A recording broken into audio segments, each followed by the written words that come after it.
Anda punya kesempatan yang bagus, tapi kalau Anda tidak siap, peluang itu akan lewat. Anda siap mempunyai kompetensi yang sedemikian dahsyatnya, tetapi kalau Anda tidak punya ada kesempatan yang datang, maka kesiapan itu juga tidak ada gunanya.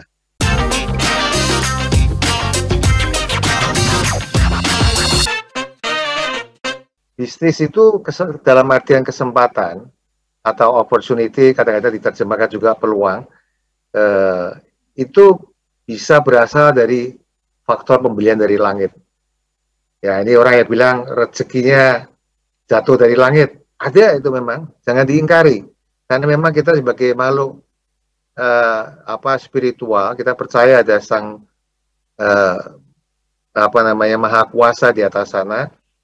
Yang kedua juga kesempatan yang lahir karena faktor manusia itu sendiri yang menciptakannya.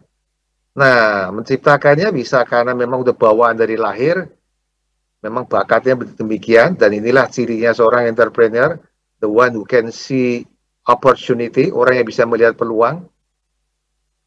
Atau bisa juga memang faktor kesempatan atau peluang ini bisa diciptakan oleh manusia dengan menggunakan manajemen tools dia.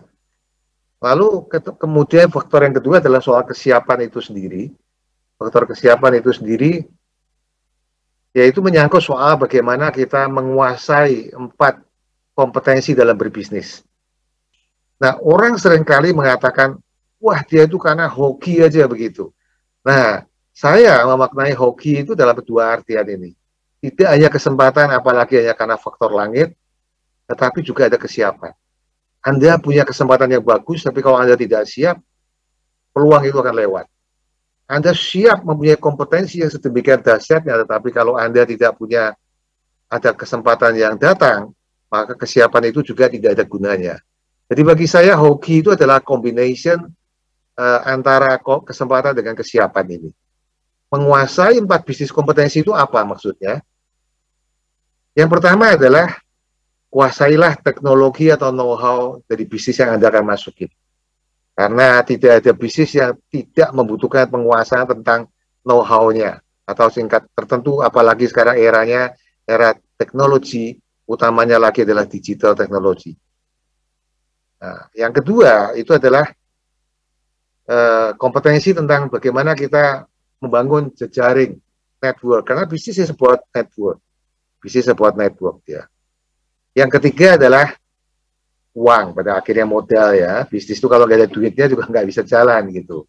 Dan last but not least, kompetensi harus dikuasai adalah mengelola manajemen itu sendiri. Manajemen itu sendiri. Kalau Anda ingin bisnisnya berhasil, kesiapan yang dimaksud di sini adalah dalam saya maknai, yaitu adalah mempersiapkan diri untuk membangun 4 kompetensi ini.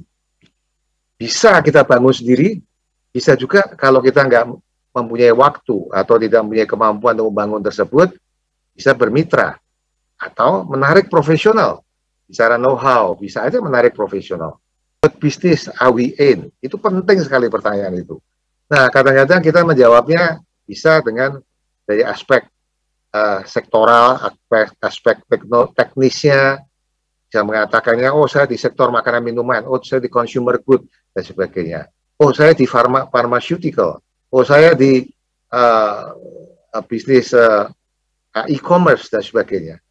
Itu semua tidak salah, itu semua benar. Tetapi pada tataran bisnis, ada satu platform yang mempersatukan. The underlying philosophy yang mempersatukan semua pertanyaan tadi adalah bahwa kita menjawab pertanyaan sebetulnya apa yang diberi pelanggan. Yang diberi pelanggan itu mereka adalah soal nilai tambah. Dan nilai tambah itu adalah hasil bagi dari kualitas dengan biaya. Quality tidak hanya quality of product, tapi quality dalam artian luas, quality of people, quality of brand, quality of services, dan sebagainya. Cost pun tidak hanya monetary cost, tetapi juga time cost, psychic cost, space cost, dan sebagainya. Jadi, hasil bagi inilah yang akan menentukan nilai tambah. Bukan hanya nilai, tapi nilai tambah. Karena kita harus mempunyai keunggulan atau tambahan nilai dibandingkan dengan kompetitor kita. This is the philosophy of the business. Sepanjang Anda mendeliver nilai tambah kepada konsumen, siapapun kompetitor Anda Anda akan bertahan minimal atau bahkan memenangkan dalam persaingan tersebut.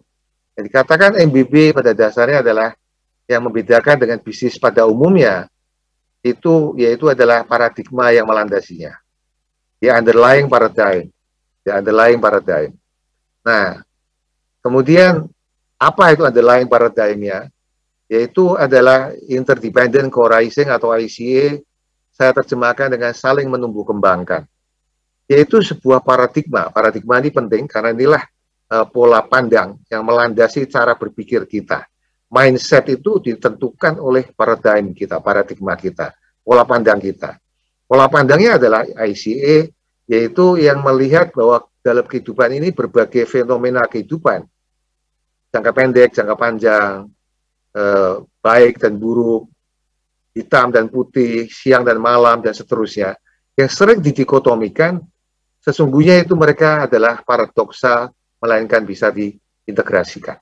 Inilah pola pandang interdependent co-arising, sehingga dengan pola pandang ini maka menjadi penting bahwa bagi MBB, Mindfulness Based Business, memandang bahwa bisnis itu bisa disatukan antara prinsip-prinsip bisnis dengan prinsip-prinsip spiritualitas.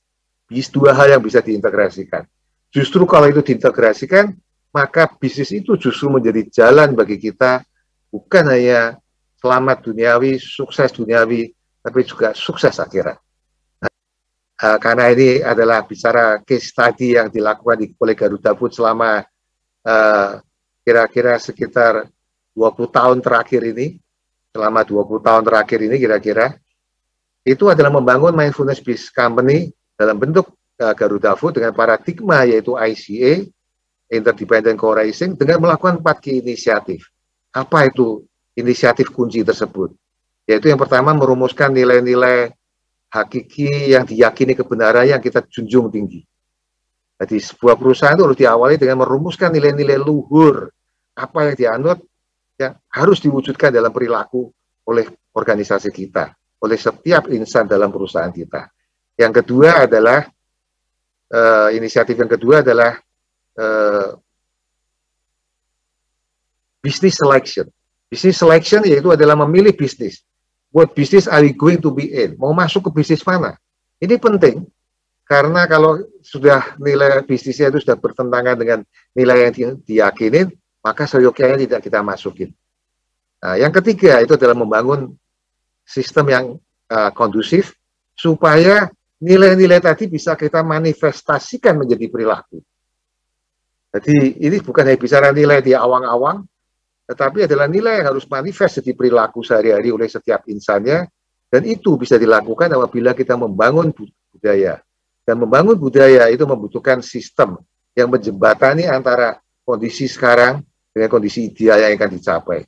Gap ini dijembatani dengan sistem, dan itulah kondisi sistem yang akan kita bangun. Itu inisiatif yang ketiga. Dan yang terakhir, last but not least, adalah membangun pribadi-pribadi unggul, manusia-manusia yang memang dengan paradigma ICA tadi menerapkan, mengintegrasikan antara profesi dengan spiritualitas menjadi satu kesatuan, tidak saling dipertentangkan, mempersatukan antara kehidupan keluarga pribadi dengan profesi, tidak harus dipertentangkan, karena itu justru harus dijaga secara seimbang. Satu sukses, satunya akan gagal, harus dua-duanya sukses supaya bisa sustainable.